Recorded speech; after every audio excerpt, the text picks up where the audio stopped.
Alright, first thing to do is just log into your account with your number and then your password.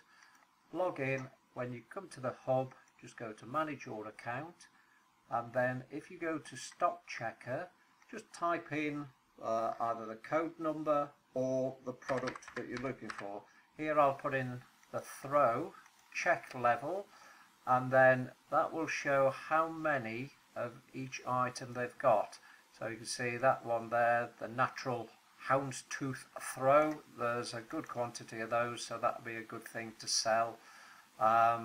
This one there, the mink throw chocolate, there's only 17 left, so if you start advertising that now, then probably by the time you get an order they'll all have gone. You can see the ones that are temporarily unavailable, but what you can do is if you double click the number, right click on your mouse, click copy, and then go to the stock hotline, click into that box there, right click and paste the number in, and then that shows you when it's due by.